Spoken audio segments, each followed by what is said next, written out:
Guys question number 13 को देखो, और ये भी बड़ा दमदार सा क्वेश्चन है। क्वेश्चन नंबर 13 अगर आप लोग सर्च करते हुए किसी तरीके से यहाँ आ गए हैं, ये आपको समझ में नहीं आया कहीं पर भी इसका सॉल्यूशन, और यहाँ समझ में आ जाता है, तो फिर आपको ईमानदारी से इस वीडियो को 10 जगह शेयर करना है और उनको भी रिकमेंड करना है कि भाई चैनल पर आओ, वीडियो देखें और वीडियो को लाइक भी करें, चैनल को सब्सक्राइब भी करें। इस क्वेश्चन को देखो, दमदार सा क्वेश्चन ये भी है भाई। हमसे कह रहा है कि दो स्ट्रेट कंडक्टर हैं AOB और COD जो एक दूसरे के साथ म्यूचुअली परपेंडिकुलर है। अगर एक AOB है तो दूसरा COD, मतलब कुछ इस तरह से क्रॉस बनाते हुए एक दूसरे के साथ परपेंडिकुलर है।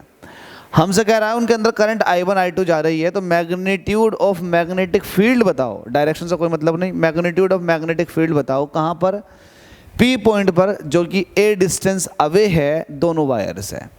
ठीक है, अब ये A डिस्टेंस अवे तो है भाई P पॉइंट, लेकिन है कहाँ पर? देखो, जो ABCD प्लेन आएगा, प्लेन वो है जहाँ पर वायर रखे हुए हैं। ये प्लेन हुआ जिसमें वायर रखे हुए हैं। इस प्लेन से, जो प्लेन है इस प्लेन से A डिस्टेंस परपेंडिकुलर, तो ऊपर की तरफ को ले लो, A डिस्टेंस ऊपर की तरफ को ले लो। यहाँ पर मैग्नेटिक फील्ड पूछ रहा है, ज़बरदस्त। इसको बना कर दिखाता हूँ। हमसे कह रहा है कि एक वायर जो है वो AOB है, तो इसको आप A, मिड पॉइंट O, इसको B कह दो। और दूसरा वायर जो है वो COD है, तो ये C ले लो, ये O हो जाएगा और ये D। एक में करंट I1 जा रही है तो दूसरे में करंट I2 जा रही है। कोई डायरेक्शन नहीं दे रखी, तो हमने अपनी तरफ से बना ली। हमसे कह रहा है find the magnitude of magnetic field at a point P point पर बताना है, at a distance A from the point O से, ये O है, इससे A डिस्टेंस अवे एक पॉइंट है P, वहाँ पर मैग्नेटिक फील्ड बताना है। अब ये P पॉइंट जो है वो ABCD प्लेन, ये ABCD प्लेन है, इसके जस्ट परपेंडिकुलर है। तो ABCD प्लेन तो आपके पास ये रहा, इसके परपेंडिकुलर कहाँ लोगे? बोर्ड के अंदर लोगे? नहीं, बोर्ड के बाहर ले लेते हैं, यहाँ ले लेते हैं। ये कोई पॉइंट P है जहाँ पर आपको मैग्नेटिक फील्ड चाहिए। इस पॉइंट P पर आपको मैग्नेटिक फील्ड चाहिए, जो कि AOB वायर के भी परपेंडिकुलर है और COD वायर से भी परपेंडिकुलर है, और दोनों से A डिस्टेंस अवे है, उससे भी A डिस्टेंस अवे है, और इस वाले वायर से भी, दोनों वायर से A डिस्टेंस अवे है ये P पॉइंट। अब जरा ध्यान दो, इस P पॉइंट पर नेट मैग्नेटिक फील्ड चाहिए। तो COD वायर की वजह से देखोगे यहाँ पर मैग्नेटिक फील्ड कितना होगा, तो आपको पता है ये वायर है COD, यहाँ पर मैग्नेटिक फील्ड चाहिए यहाँ पर, तो थंब इस तरह से रखो और देखो, तो यहाँ पर जो मैग्नेटिक फील्ड आएगा, यहाँ पर जो मैग्नेटिक फील्ड आएगा वो आएगा डाउनवर्ड डायरेक्शन में। कहाँ आएगा? डाउनवर्ड डायरेक्शन में। तो COD वायर की वजह से, अब देखो 3D का मसला चल रहा है, तो 3D में ही बना कर दिखा देता हूँ। अब 3D का मसला चल रहा है तो 3D में बना कर दिखा देते हैं। भाई 3D बना रहे हैं हम, तो 3D बना रहे हैं। 3D में ये देखो, यहाँ पर आपने एक P पॉइंट माना है। अब देखो है ना, है ये Z एक्सिस में, अगर X में इसको ले रहे हो, Y में इसको ले रहे हो, तो Z एक्सिस में ये। अब यहाँ पर मैग्नेटिक फील्ड चाहिए, तो देखो COD वायर की वजह से, COD वायर की वजह से मैग्नेटिक फील्ड। पहले तो ये देखो कि ये ओरिजिन से A डिस्टेंस अवे है, बिल्कुल A डिस्टेंस अवे है, ओरिजिन से A डिस्टेंस अवे है, तो दोनों वायर से A डिस्टेंस अवे है।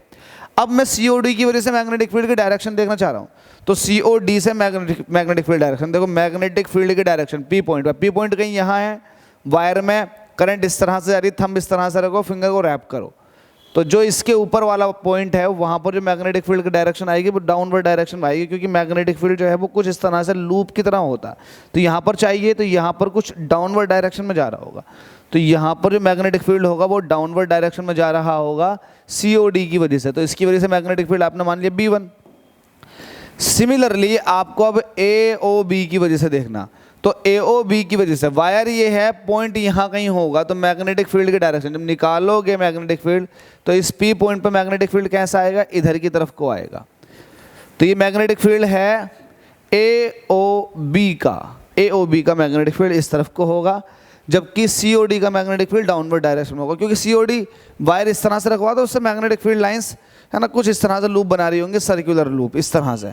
तो आपको यहाँ चाहिए तो डाउनवर्ड डायरेक्शन में, देखो यहाँ चाहिए तो डाउनवर्ड डायरेक्शन में।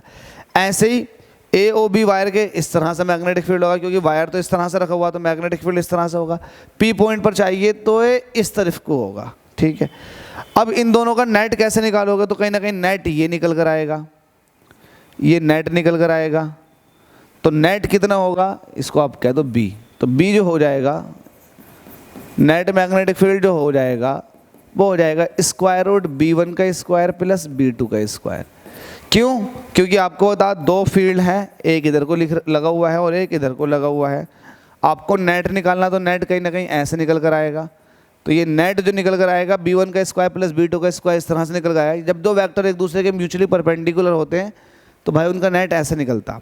इसके ऊपर मैंने बहुत बड़ी व्याख्या दे रखी है अलग अलग वीडियो में, तो यहाँ पर समझाने का मतलब नहीं बनता क्योंकि वीडियो फिर बहुत बड़ी हो जाएगी। तो आप B1 की वैल्यू रखोगे, B2 की वैल्यू रखोगे, आंसर रख दोगे। तो B is equal to square root B1 की वैल्यू, B1 मतलब COD की वजह से जो निकलेगा वो मैग्नेटिक फील्ड B1 होगा। तो B1 कैसे निकालोगे? म्यू नॉट I, एक वायर की वजह से मैग्नेटिक फील्ड होता है वो ये निकल कर आता है। ए डिस्टेंस अवे है तो ये निकल कर आ जाएगा। I1 करंट जा रही है किसमें COD के अंदर, I2 करंट जा रही है तो I2 यहाँ पर लिख दो, ख़त्म। इसका square plus mu naught I1 upon 2 पाई ए डिस्टेंस अवे हैं दोनों वायर। तो दोनों वायर भाई जब ए डिस्टेंस अवे हैं P पॉइंट्स है तो डिस्टेंस तो ए ही रहेगी, बस करंट का फर्क हो जाएगा I1 और I2। और आपको पता है वायर के मिड पॉइंट से जो मैग्नेटिक फील्ड होता है वो म्यू नॉट I अपॉन 2 पाई ए होता है। आपने रख दिया। B इज इक्वल टू जो कॉमन है उसको बाहर निकाल दो, म्यू नॉट अपॉन 2 पाई ए, म्यू नॉट अपॉन 2 पाई ए। तो ये म्यू नॉट अपॉन 2 पाई ए बाहर आ जाएगा, स्क्वायर रूट के अंदर बचेगा I1 का स्क्वायर प्लस I2 का स्क्वायर। होप सो यही है शायद आंसर भी, हाँ यही आंसर है। तो भाई आंसर करना बड़ा इजी है लेकिन समझाना एक अपने आप में चैलेंज है। तो समझाने की कोशिश कर रहा था कि मैग्नेटिक फील्ड कैसे निकल रहा है, और उम्मीद करता हूँ कि मैंने तो अपना 100% दे दिया समझाने में, और आपने 100% समझा या नहीं समझा ये तो आप कमेंट बॉक्स में कमेंट करके बता सकते हैं। वीडियो अच्छी लगी हो तो थम्स अप जरूर करें, शेयर कर दें, वीडियो को लाइक भी कर दें, साथ में चैनल को सब्सक्राइब भी कर दें।